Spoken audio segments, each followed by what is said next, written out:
Everyone, तो आज हम बात करने वाले हैं कि हमारा जो ट्रेडिंग कम्युनिटी है वो काफी बड़ा है। यहाँ पे बहुत अच्छी अच्छी आपको अपॉर्चुनिटी देखने को मिल जाएगी। ट्रेडिंग कम्युनिटी कहाँ से जुड़ा रहता है? स्टॉक मार्केट से। स्टॉक मार्केट एक ऐसा सोर्स है जहाँ पे आप छोटा कैपिटल लगाकर भी बड़ा कैपिटल आप बना सकते हो, लेकिन ऐसा करने के लिए आपको क्या करना होगा? कुछ रूल एंड रेगुलेशन को फॉलो करना होगा। उन्हीं रूल एंड रेगुलेशन में सबसे पहला और सबसे इंपॉर्टेंट रूल है कि आपके पास ट्रेडिंग सेटअप होना चाहिए। ट्रेडिंग सेटअप क्यों जरूरी है? क्योंकि ट्रेडिंग सेटअप से आपका रिस्क रिवार्ड मेंटेन होगा। ट्रेडिंग सेटअप से आप ओवर ट्रेडिंग से दूर हो जाओगे और आपका डिसिप्लिन मेंटेन होना शुरू हो जाएगा। और सबसे बड़ी बात, प्रॉफिट बनने के चांसेस काफी ज्यादा बढ़ जाएंगे। ट्रेडिंग सेटअप से और क्या हमें बेनिफिट मिलता है? देखिए क्या होता है, जब मार्केट ऊपर जा रहा होता है तो हमें बार बार ये सोचना पड़ता है कि अब क्या करें, मार्केट में बाय करें या फिर ये रेजिस्टेंस लेकर गिरने वाला है सेल करें, बाय करें सेल करें। जब मार्केट गिरेगा तो फिर भी वैसा ही लगता रहेगा कि हमें बाय करें या फिर सेल करें। या फिर दूसरी बात अगर हम समझें कि मार्केट बहुत ऊपर आ चुका है, अब तो मुझे सेल कर लेना चाहिए, मार्केट बहुत नीचे आ चुका है, अब तो मुझे बाय कर लेना चाहिए। जब इस प्रकार की थिंकिंग बनाकर हम ट्रेड करेंगे तो इस बात से क्लियर होता है कि हमारे पास ट्रेडिंग सेटअप नहीं है। ट्रेडिंग सेटअप क्या होता है? जब हमें मार्केट को बार बार समझना ना पड़े, केवल हम मार्केट को देखें और जब हमारे पॉइंट क्लियर हो जाए कि ये हो चुका है, ये हो चुका है और ये होने वाला है और ये भी हो चुका है, तो ये 3 पॉइंट मेरे लिए क्लियर हो गए, अब मुझे बाय करना है। अगर मार्केट के अंदर ये है और ये पॉइंट भी है और ये पॉइंट भी है, तो मुझे सेल करना है। अब मुझे क्या करना है? टारगेट कहाँ पे रखना है और एसएल कहाँ पे रखना है, बस इतना ही देखना है। अगर ऐसा है तब आपके पास ट्रेडिंग सेटअप है। लेकिन बार बार आपको सोचना पड़े कि मुझे बाय कहाँ पे करूँ, सेल कहाँ पे करूँ, अब मार्केट के अंदर क्या होने वाला है, मेरा लॉस जाने वाला है, मेरा एसएल कटने वाला है, तो समझ लेना कि कहीं ना कहीं हमारे पास ट्रेडिंग सेटअप नहीं है। क्योंकि ट्रेडिंग सेटअप होगा तब आपको पता होगा कि आपका टारगेट यहाँ पे है, एसएल यहाँ पे है। अब मार्केट में अपना ट्रेडिंग सेटअप कंप्लीट हो चुका है, तो अब मार्केट में चाहे रेड कैंडल बने चाहे ग्रीन कैंडल मिले मुझे कोई मतलब नहीं है। मेरा ट्रेडिंग सेटअप कंप्लीट हुआ था तभी जाकर मैंने ट्रेड बनाया, मैंने बाय किया, मैंने सेल किया। अब टारगेट मिलेगा या एसएल मिलेगा तभी जाकर मैं अपनी पोजीशन को काटने वाला हूँ। जब ऐसा अपना थिंकिंग बनेगा, ऐसे हम रूल बना लेंगे कि मुझे बाय कब करना है, सेल कब करना है, तब आप समझ लेना कि आपके पास ट्रेडिंग सेटअप है। ट्रेडिंग सेटअप में क्या होता है? आपको केवल देखना पड़े, बार बार मार्केट को समझना ना पड़े। ऐसा नहीं कि कभी नहीं समझना पड़ेगा, एक बार आपको मार्केट को डेफिनेटली समझना पड़ेगा, जिसमें डिकोड करना होगा कि मुझे कब और कैसे करना है। जैसे शुरुआत में आपका ट्रेडिंग सेटअप बहुत छोटा हो सकता है और समय आते आते जितना आप सुधार करते जाओगे ट्रेडिंग सेटअप बड़ा होता जाएगा, लेकिन आपके लिए वो ईजी रहेगा। जैसे सबसे छोटा सेटअप अगर हम बात करें कि मान लेते हैं 48,000 का जब ब्रेकआउट होगा तो मैं बाय करने वाला हूँ। लेकिन ऐसे नहीं होता कि 48,000 का ब्रेकआउट हो गया उसके बाद मैं बाय कर लूंगा तो ये सेटअप बन गया। हो सकता है सेटअप, लेकिन उसमें कुछ बातें और आप ऐड कर सकते हो। क्या ऐड कर सकते हो? कि मेरा 3 मिनट का कैंडल अगर क्लोज हो जाएगा तब मैं बाय करूंगा, मेरा 5 मिनट का कैंडल क्लोज हो जाएगा तब बाय करूंगा, मेरा 15 मिनट का कैंडल क्लोज हो जाएगा तब जाकर मैं बाय करूंगा। तो ऐसे क्या होगा, आपके कुछ रूल होंगे कि मार्केट के अंदर आपका जैसे ट्रेडिंग सेटअप है सपोर्ट रेजिस्टेंस के ऊपर, ठीक है, आपने कोई ट्रेडिंग सेटअप बना रखा है सपोर्ट रेजिस्टेंस के ऊपर। सपोर्ट रेजिस्टेंस के ऊपर आपने कैसा ट्रेडिंग सेटअप बना रखा है कि एक कि मैं अपने सपोर्ट रेजिस्टेंस को फाइंड आउट करूंगा। जैसे मान लेते हैं कि आपने 48,000 के एक लेवल को फाइंड आउट किया कि ये हमारा एक रेजिस्टेंस है।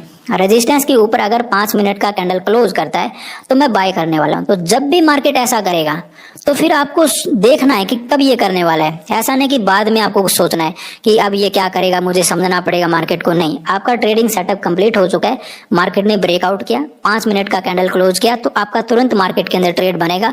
वहां पे आपका 200 पॉइंट का टारगेट हो जाएगा और 100 पॉइंट का आपका एसएल हो जाएगा, 1/2 आपका रिस्क रिवार्ड हो जाएगा। तो ऐसे करके आप अपनी सिचुएशन को मेंटेन करोगे। तो आप क्या करोगे, जब तक ऐसा नहीं होगा आप ट्रेड नहीं करोगे तो ओवर ट्रेडिंग से दूर हो जाओगे, रिस्क रिवार्ड मेंटेन आपका ऑटोमेटिक हो जाएगा, डिसिप्लिन आपका ऑटोमेटिक आ जाएगा। तो ये बातें ट्रेडिंग सेटअप से जुड़ी रहती है। तो हमें ट्रेडिंग सेटअप बनाना जरूरी है ताकि मार्केट को बार बार ना समझना पड़े।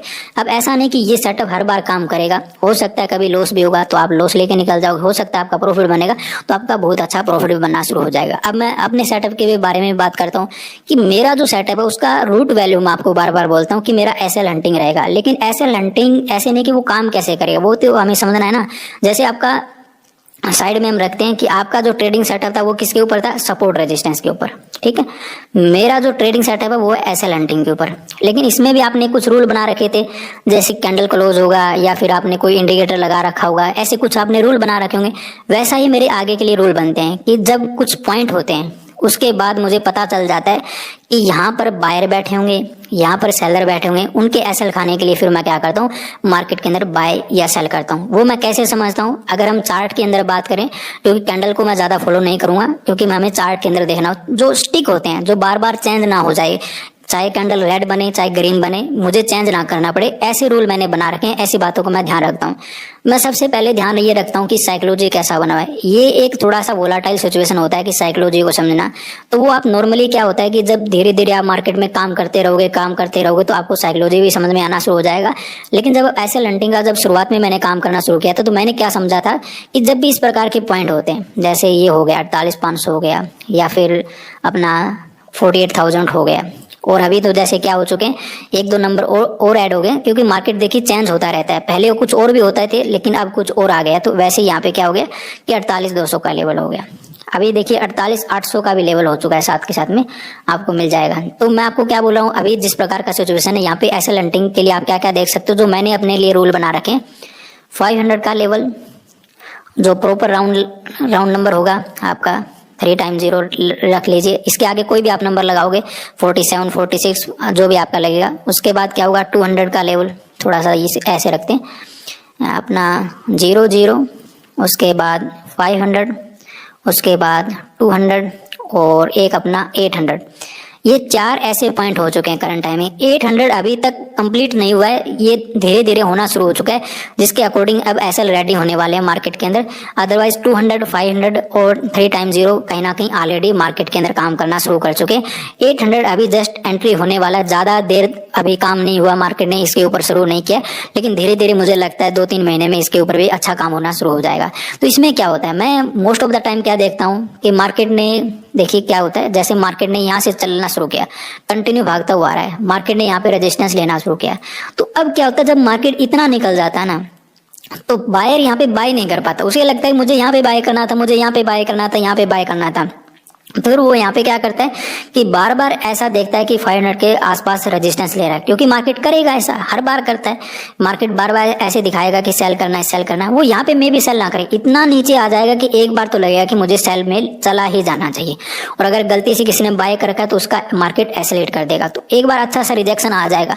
जब वो रिजेक्शन आ जाएगा तो क्या हो जाएगा, अगर हम साइकोलॉजी के अकॉर्डिंग डिस्कस करने की कोशिश करें तो मार्केट के अंदर सेलर आ जाएंगे, और कहीं ना कहीं बायर को डर लगना शुरू हो जाएगा, और अच्छे खासे एसएल क्रिएट हो जाएंगे। एसएल कहाँ पे होंगे, 48,500 के ऊपर। तो यहाँ पे काफी एसएल क्रिएट हो जाए। उसके बाद मार्केट क्या करेगा, ब्रेकआउट करेगा, और इन्हीं सभी के एसएल मार्केट खा जाएगा।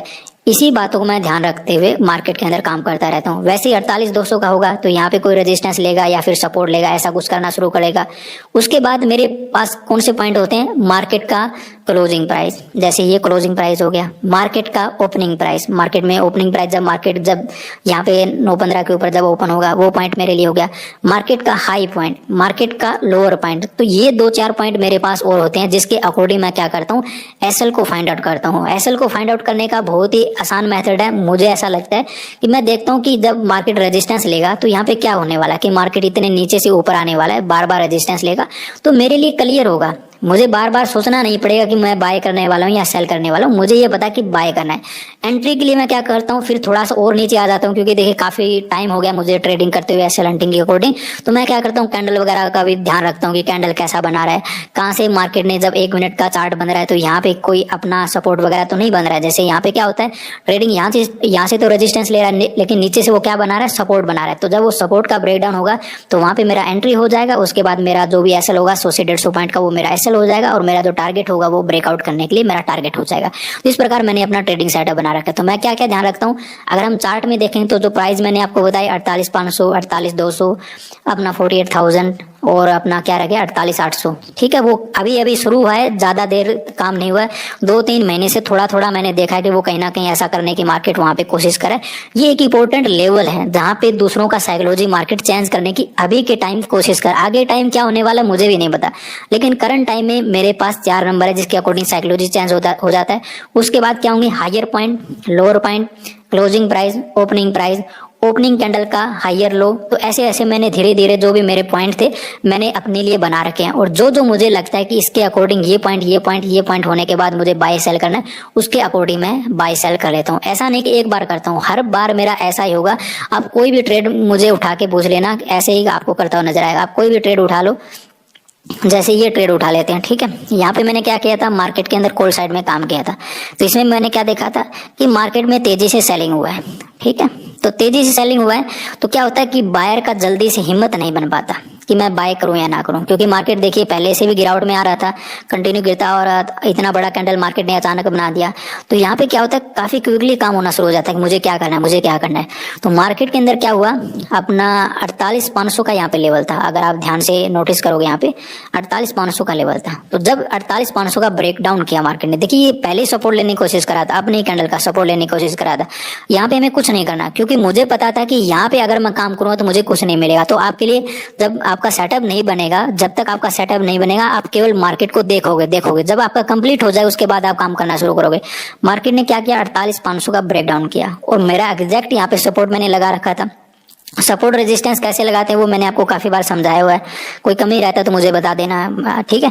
लेकिन 48,500 का जैसे ही ब्रेकडाउन हुआ, मुझे पता था कि अब कहीं ना कहीं जैसे ही मार्केट ऊपर जाएगा, हमारा तो सपोर्ट ले लिया, लेकिन जैसे ही ऊपर जाएगा क्या होगा, यहाँ तक पहुंचा अपने पुट के प्रीमियम। देखिए जब ब्रेकडाउन हो जाता है तो पुट वाले क्या हो जाते हैं, रेडी हो जाते हैं कि अब मुझे पुट लेना है, अब मुझे कुछ नहीं देखना, जस्ट पुट लेना है। मार्केट इतना गिर चुका है, पता नहीं और कितना गिरने वाला है, अब तो मुझे पुट लेना है। तो यहाँ पे तो उन्हें महंगे नजर आते हैं प्रीमियम, लेकिन जैसे ही सस्ते होते हैं वो क्या करते हैं, यहाँ पे पुट लेना शुरू करते हैं, यहाँ पे पुट लेना शुरू करते हैं। फिर देखते हैं कि ये रिजेक्शन लेने वाला है, यहाँ पे पुट लेना शुरू करते हैं। फिर से रिजेक्शन आता है तो यहाँ पे पुट लेने की कोशिश करते हैं। तो मैंने क्या समझा कि 48,500 का ब्रेकडाउन हो चुका है, ऊपर से इतना तेजी से सेलिंग आ रहा है, तो कहीं ना कहीं मार्केट के अंदर सेलर आए होंगे और इतना तेजी का भी कोई कैंडल नहीं बन रहा, धीरे धीरे करके मार्केट सेलिंग में आने की कोशिश करा। तो यहाँ पे भी कहीं ना कहीं सेलर मार्केट के अंदर बैठे हुए, तो मैं ट्राई करता हूँ। और यहाँ पे आपको एक एक कैंडल नोटिस करना चाहिए। एक अब देखिए यहाँ पे इस प्रकार के कैंडल बन रहे हैं, जिसके नीचे क्या करते हैं, बायर अपना एसएल रखते हैं। ये देखिए कैंडल यहाँ पे 1 मिनट के अंदर, तो इसके नीचे एसएल रखते हैं, तो उनका एसएल भी मार्केट ने खा लिया, 48,500 के भी नीचे चला गया। तो जैसे ही ऊपर जाना शुरू हुआ तो मुझे लगा कि अब मेरा सेटअप बन चुका है, क्योंकि ये ब्रेकडाउन किया था, ये फेक ब्रेकडाउन था। तो यहाँ पे फेक ब्रेकडाउन हो चुका है, अब ऊपर जाने वाला है। ऊपर जाते सेलर को लगेगा कि मुझे यहाँ पे सेल करना है, यहाँ पे सेल करना है, लेकिन मार्केट क्या करेगा, धीरे धीरे कंटिन्यू करता ऊपर चला जाएगा। और मैं यहाँ पे आराम से एसएल हंटिंग के अकॉर्डिंग अपना कॉल साइड का पोजीशन बना लेता हूँ। एग्जैक्ट सपोर्ट क्या हम किया, 48,500 के नीचे काम करते हुए मार्केट जैसे ऊपर जाना शुरू हुआ, हमारा एंट्री बन गया और कंटिन्यू काम करते हुए मार्केट के अंदर अपना प्रॉफिट बन गया। अब दोबारा से देखो, ऐसा नहीं कि एक बार ऐसा होगा, बार बार ऐसा होगा। यहाँ पे मैंने क्या देखा कि 48,000 का लेवल है और मार्केट ने यहाँ पे क्लोजिंग प्राइस का सपोर्ट ले रखा है। तो मार्केट के अंदर ऐसा नहीं कि नीचे नहीं जा सकता, लेकिन हमने ये समझा था कि यहाँ पे बायर तो मार्केट के अंदर बैठे हैं, लेकिन क्या कर रहा है मार्केट, धीरे धीरे एसएल वगैरह क्रिएट करके ऊपर जाने की कोशिश कर रहा है। बहुत अच्छे से मैंने आपको समझाया था। तो यहाँ पे हम क्विकली काम नहीं करेंगे। अगर ब्रेकडाउन करेगा, देखिए यहाँ पे सेटअप बनने का वेट आपको करना है। अगर आप सेटअप बनने से पहले काम करना शुरू कर दोगे तो वहां पे प्रॉब्लम हो जाए। तो उसके लिए हमने क्या किया कि एसएल तो यहाँ पे है नहीं, बायर यहाँ पे बैठे हैं, तो मे भी मार्केट नीचे आ जाए, सपोर्ट वगैरह लेके बैठा है, तो गलती हम कर सकते हैं। तो हमने क्या किया, यहाँ पे वेट किया कि अगर नीचे आएगा, बायर को टारगेट करेगा, तो बहुत लंबा चौड़ा हमें टाइम मिलने वाला, आराम से हम काम कर लेंगे। तो यहाँ पे जहाँ पे जाना चाहता है एक बार मार्केट को जाने दे। जब मार्केट अच्छा खासा ऊपर आ चुका था, तब जाकर मुझे समझ में आया कि आसपास अब यहाँ पे 48,000 का लेवल है, जो कि काफी दूर नहीं। आप इस लेवल को एक बार यहाँ पे रख लीजिए तो आपको अंदाजा हो जाए कितना डिस्टेंस की मैं बात कर रहा हूँ। तो यहाँ जाकर हमने शायद कॉल वगैरह का पोजीशन बनाया था कि अब मार्केट में ज्यादा दूर नहीं है। कॉल वगैरह में जो बैठे थे, बाय वगैरह करके बैठे थे, वो अच्छे प्रॉफिट में आ चुके हैं। मार्केट ठीक ठाक कैंडल भी बना रहा है, कोई ब्रेकडाउन वगैरह भी नहीं करा। और मार्केट में जिस प्रकार का हमारा थिंकिंग है कि बार बार मार्केट क्या करे, रिजेक्शन करेगा, सेलर को लगेगा अभी सेलिंग में जाने वाला, अभी सेलिंग में जाने वाला, और मार्केट क्या करेगा 48,000 का ब्रेकआउट करने के लिए जा सकता है। और मार्केट ने ऐसा करता हुआ कंटिन्यू निकला, लेकिन हमने वेट किया। ऐसे नहीं कि तुरंत मार्केट के अंदर काम किया, अचानक से कैंडल निकला मार्केट के अंदर, बायर को लगा कि बाय करते हैं और उनका एसएल खाया, उसके बाद हमने काम किया और अच्छा मोमेंटम हमें देखने को मिल गया। तो ऐसे हमने समझा और आगे के जाएंगे। ऐसा नहीं कि एक बार ऐसा करेंगे, बार बार ऐसा करेंगे, लेकिन आप क्या करते हो, नोट नहीं कर पाते। नोट अगर आप करोगे तो वैसा ही काम होगा। यहाँ पे भी क्या करा था, एग्जैक्टली वैसा ही क्लोजिंग प्राइस का सपोर्ट लेना मार्केट ने शुरू कर दिया था। तो मैंने आपको क्या समझाया, ये एक बात और ऐड हो जाती है कि चार्ट रिपीट मार्केट नहीं करता। एसएल हंटिंग अगर आप समझना चाहते हो तो मार्केट के अंदर मोस्ट ऑफ द ट्रेडर क्या करते हैं कि उन्हें चार्ट सिमिलर नजर आ जाए, वो काम करना शुरू कर देंगे। ऐसा नहीं होता। एसएल हंटिंग में चार्ट रिपीट नहीं करता, बहुत ही रेयर चांस होते हैं।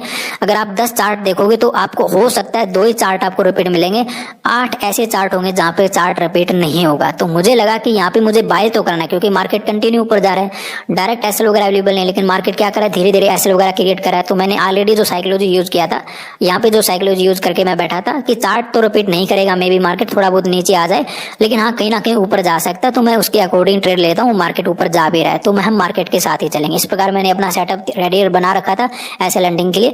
मार्केट जैसे नीचे आया ठीक ठाक, मार्केट के अंदर जो सेलर वगैरह आने थे वो बैठ गए थे।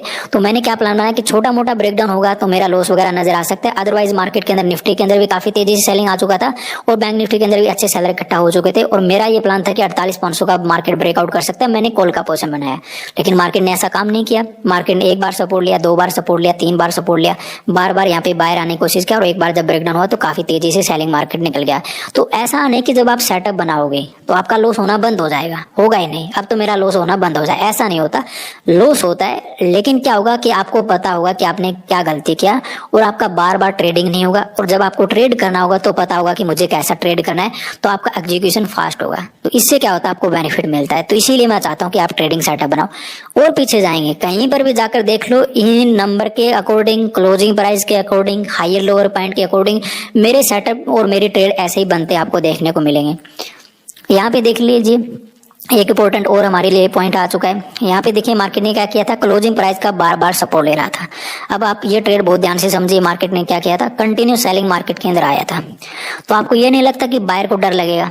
डेफिनेटली लग सकता है, लेकिन क्या होता है जब क्लोजिंग प्राइस होता है ना पास, तो बायर भर भर के पैसा लगाते हैं मार्केट के अंदर कि आ जाओ, मुझे तो आज के दिन कंप्लीट बाय करना है। मे भी वो यहाँ पे बाय ना करे, लेकिन जैसे ऊपर जाता है आराम से बाय करते हैं, कैंडल देखते हैं फिर से बाय करते हैं, कैंडल देखकर फिर से बाय करते हैं और फिर मार्केट के अंदर जो एक्चुअल में काम होना होता है वो होता है।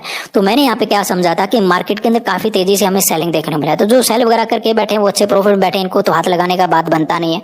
दूसरा, मार्केट के अंदर ओपन होते कंटिन्यू सेलिंग आ गया और अपने क्लोजिंग प्राइस के आसपास से सपोर्ट लेने की कोशिश करा है। तो मैंने यहाँ पे क्या किया था, पुट साइड का ट्रेड बना लिया था। हालांकि मुझे थोड़ा लॉस देखना पड़ा मार्केट के अंदर। क्यों देखना पड़ा, वो भी मेरी ही गलती थी। वो गलती इस प्रकार थी कि मार्केट के अंदर तेजी का कैंडल बन गया था, तो थोड़े बायर अचानक से हाथ नहीं लगाते, उन्हें थोड़ा मौका मिलता है कि मैं ऊपर जा रहा हूँ, आ जाओ आप, तब जाकर वो काम करना शुरू करते हैं। तो जब उन्होंने काम करना शुरू किया तो थोड़ा बहुत हमें लॉस नजर आया। हालांकि रिट्रेसमेंट मैं भी देख रहा था कि हो सकता है रिट्रेसमेंट थोड़ा बहुत हो जाएगा, लेकिन मुझे ये पता था कि बड़ा लॉस हमें नहीं होने वाला, छोटा मोटा रिट्रेसमेंट होगा तो हो जाएगा। उसके बाद मार्केट ने क्या किया, 48,200 का ब्रेकआउट तक मार्केट ने काम किया, क्योंकि सेलर को तो मार्केट हाथ लगाने वाला था नहीं। उसने क्लोजिंग प्राइस का सपोर्ट लिया, 48,200 का छोटा सा ब्रेकआउट किया, तो अच्छे अच्छे बायर यहाँ पे आ गए। और जब बायर वगैरह बैठने शुरू किए तो मार्केट ने क्या किया, ब्रेकडाउन वगैरह में कन्वर्ट हो गया। क्योंकि मेरे लिए पॉइंट क्लियर है कि मेरा सेटअप कैसे काम करेगा। जहां पे दूसरे लोग बाय करेंगे वहां पे ऐसे लैंडिंग उसके अपोजिट ही काम करेगा। अगर दूसरे लोग क्लोजिंग प्राइस को देखकर बाय करने वाले हैं तो मुझे वहां पे सेलिंग का ही ट्रेड बनाना है। उसके बाद जस्ट मुझे कैंडल देखना है और जो मार्केट ऑलरेडी सपोर्ट रेजिस्टेंस बना के बैठा है कोई आसपास, तो उसको देखना है। कोई नंबर आसपास है तो मुझे उसको देखना है। अगर वो मेरे लिए कंप्लीट है तो मैं मार्केट के अंदर काम कर सकता हूँ। अब देखिए ज्यादा से ज्यादा क्या हो सकता था, मार्केट ऊपर आ रहा था तो 48,200 का ब्रेकआउट करता तो मेरा एक बहुत ही अच्छा ट्रेड बनता, लेकिन तब तक मैंने वेट नहीं किया। वो मेरी गलती है, क्योंकि मैं कभी कभी सेटअप को इग्नोर कर देता हूँ। अच्छा प्रॉफिट में चल रहा होता हूँ तो मैं सोचता हूँ कि चलो मैं अपनी तरफ से ले लेता हूँ। लेकिन जब आप शुरुआत में काम करो तो प्रॉपर डिसिप्लिन के साथ आपको काम करना पड़ता है। थोड़ा आगे बढ़ जाते हो तो उसमें क्या होता है, आपको समझ में आ जाता है कि आज के दिन ये कैंडल इतना बना, तो इतना तो आपको एक्सपीरियंस हो जाता है कि मैं यहाँ पे काम कर सकता हूँ। वो अपने लिए ढील रखना है, वो आपको कितना भी रख सकते हो, वो उसमें कोई दिक्कत नहीं है। वो अपनी ढील होती है, ठीक है। तो मेरे लिए यहाँ पे काम करना मुझे ज्यादा तकलीफ नहीं लग रहा था। छोटा मोटा मुझे पता था कि लॉस अगर नजर भी आएगा तो मार्केट के अंदर कहीं ना कहीं दोबारा से सेलिंग आ ही जाएगा।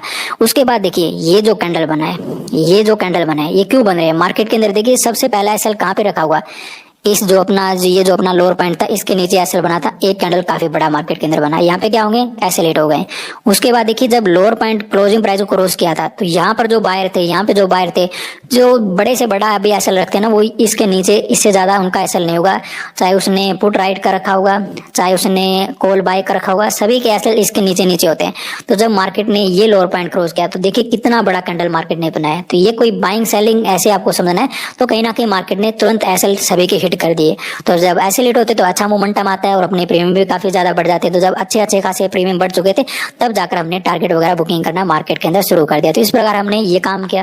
तो देखिए हमने क्या समझा कि मार्केट के अंदर या तो हमने कोई प्राइस देखा है 48,200, 48,500 या इस प्रकार के लेवल देखे हैं, या फिर हमने क्या देखा है, क्लोजिंग प्राइस देखा है, या फिर कोई हायर पॉइंट लोअर पॉइंट, इस प्रकार के सेटअप मैंने बना रखे जो मेरे लिए काम आते हैं। क्या आपके लिए जरूरी है कि एसएल हंटिंग से ही पैसा बन सकता है? ऐसा नहीं है। अगर आप सपोर्ट रेजिस्टेंस सीखना चाहते हो, आप इंडिकेटर सीखना चाहते हो, मैं कहता हूँ कि जो आपको समझ में आए, जिससे आपका पैसा बन जाए, वही आपको समझना है। एसएल हंटिंग ठीक है कि अच्छा है, मार्केट के अंदर आप सीखोगे तो आपको ये पता होगा कि मार्केट काम कैसे करे, लेकिन सबसे जो ज्यादा जरूरी है, पहले मार्केट के अंदर जो समझ में आ रहा है उसके ऊपर काम करो। आपका पैसा बन रहा है, आपको मार्केट बाद में धीरे धीरे समझ में आना शुरू हो जाएगा। जब इनकम होता है तो समझ में भी ज्यादा आता है मार्केट, जब इनकम नहीं होता है तो समझ में नहीं आता। तो आपको ये भी समझना है कि अगर आपको एसएल हंटिंग नहीं आ रहा है समझ में, तो थोड़ा बहुत पहले आप काम करना सीख लो। अपने इंडिकेटर के बना लो, सपोर्ट रेजिस्टेंस के बना लो, ये प्राइस लेवल तो आप समझ ही सकते हो कैसे मार्केट रेजिस्टेंस लेके बढ़ता है। अगर वो भी समझ में नहीं आ रहा है तो जो भी आपको समझ में आ रहा है, कैंडल स्टिक समझ में आ रहा है, मॉर्निंग स्टार समझ में आ रहा है, अपना जो स्ट्रक्चर होते हैं, हेड एंड शोल्डर पैटर्न होते हैं, अपना मैं काफी बार आपको समझाता रहता हूँ। ऐसा नहीं कि मैं केवल एसएल हंटिंग के बारे में आपको बोलता हूँ, आपको जो सपोर्ट रेजिस्टेंस के साथ साथ हेड एंड शोल्डर पैटर्न होते हैं, जो कप वगैरह होते हैं, उनको आप सीख लो, वो भी काम होते हैं। उनमें भी एक साइकोलॉजी जुड़ा रहता है, उसको साइकोलॉजी का अगर आपने समझ लिया तो पैटर्न भी बहुत अच्छे से काम करते हैं। तो इस प्रकार आप देख सकते हो। और पीछे चले जाएंगे, ऐसा क्या है इसमें, मंडे के दिन आप देख लीजिए, यहाँ पे भी एग्जैक्टली वैसा ही काम किया था। मार्केट के अंदर क्या हुआ था, क्लोजिंग प्राइस का रेजिस्टेंस एक बार लिया था, लेकिन क्विकली काम करने की आवश्यकता नहीं, कहीं पे भी हम गलत हो सकते हैं, मार्केट के अंदर प्रॉब्लम हो सकता है। फिर मार्केट ने क्या किया, 48,200 का भी रेजिस्टेंस ले लिया। मार्केट ने क्या किया था, छोटा सा गैप डाउन दिया था, उसके बाद क्लोजिंग प्राइस का रेजिस्टेंस ले लिया, 48,200 का रेजिस्टेंस लेने की कोशिश करा है। तो अब तो हमारे पास क्लियर हो जाना चाहिए कि कहीं ना कहीं इस वजह से सेलर यहाँ पे इकट्ठा हो गए होंगे। फिर 48,200 अगर रेजिस्टेंस ले रहा है तो यहाँ पे सेलर इकट्ठा हो गए होंगे। तो मैंने यहाँ पे क्या किया, आराम से एक सेटअप बना और मेरा 1 पॉइंट 2 पॉइंट क्लियर हो चुके थे। तो मैंने यहाँ पे क्या किया, मार्केट के अंदर कॉल साइड में काम किया, कॉल साइड में काम किया तो मैंने अच्छा बेनिफिट मार्केट के अंदर उठाया। तो इस प्रकार मार्केट के अंदर मैंने क्या किया, एक बहुत अच्छा ट्रेड मुझे मिल पाया। तो ट्रेड मिलना ना मिलना इसी बात के ऊपर डिपेंड रहता है कि आप ट्रेडिंग सेटअप कैसे बना के बैठे हो। कुछ ऐसे सेटअप होते हैं जो हो सकता है 1 महीने में कम से कम 10 ही बार बने, कुछ ऐसे सेटअप होते हैं जो अपना एवरीडे काम कर सकते हो। तो एसएल हंटिंग के जो सेटअप होते हैं उसमें आपको एवरीडे एसएल फाइंड आउट करके आप काम कर सकते हो। तो उसमें मैं जो मेजरली काम कर रहा हूँ अभी करंट टाइम में, वो मेरे लेवल के ऊपर, हाई और लोअर पॉइंट के ऊपर, मार्केट ने फर्स्ट कैंडल कैसा बनाया उसके ऊपर, इन 2-4 बातों को मैंने ऐड कर रखा है। और जो बातें आपको मैं बार बार बोलता रहता हूँ। देखिए कहीं पर भी कुछ भी हो सकता है मार्केट के अंदर, इतना बड़ा मार्केट है, नीचे भी जा सकता है, ऊपर भी जा सकता है, लेकिन जो हाईएस्ट प्रोबेबिलिटी होती है, जो मुझे लगता है कि इस सेटअप के अकॉर्डिंग ये ट्रेड बनेगा, वो मैं ट्रेड लेके बैठ जाता हूँ। फिर मेरा काम अकेला ये रहता है कि प्रॉफिट कहाँ पे बुक करना है, लॉस कहाँ पे बुकिंग करना है। टारगेट बड़ा वगैरह इसलिए मैं कर पाता हूँ क्योंकि मैं प्रॉफिट अच्छा कर लेता हूँ मार्केट के अंदर, तो ये आसान होता है। मे भी आप ऐसा ना कर पाओ, तो मेरा ये सजेशन पहले रहेगा कि पहले प्रॉफिट बुकिंग करना सीखो और अपना एक पर्टिकुलर एसएल रख लो मार्केट के अंदर। हो सकता है आपकी एक्यूरेसी थोड़ा बहुत कम या ज्यादा हो सकती है, हो सकता है आप प्रॉपर अच्छे से सीख ना पाओ एसएल हंटिंग को, लेकिन जैसे जैसे आप काम करते जाओ, जैसे जैसे आपका कॉन्फिडेंस बढ़ता जाएगा, वैसे वैसे आपकी ट्रेडिंग में सुधार आता जाएगा।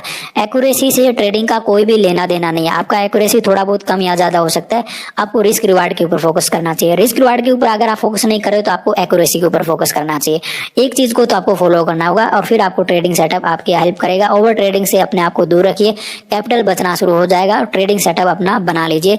आप एसएल हंटिंग का बना सकते हो, आप कोई स्ट्रक्चर का बना सकते हो, आप प्राइस लेवल का बना सकते हो, आप कैंडल स्टिक का बना सकते हो, किसी भी प्रकार का बना सकते हो, इंडिकेटर का बना सकते हो, जो आपको अच्छा लगे, जो आपको समझ में आए। मेरा जो सबसे काम पहले होता है एक ट्रेडर को ये समझाना कि ट्रेडिंग सेटअप तो बनाए वो कम से कम। अगर वो रूल बनाएगा तो काम बनेगा, रूल नहीं बनाएगा तो फिर वो आगे कैसे चलेगा, मुझे ये बताइए। कैपिटल को बचाना है, प्रॉफिट अगर बनाना है तो ट्रेडिंग सेटअप आपको बनाना पड़ेगा। आज के लिए इतना ही, बहुत अच्छे से आपको ये समझना है। धन्यवाद।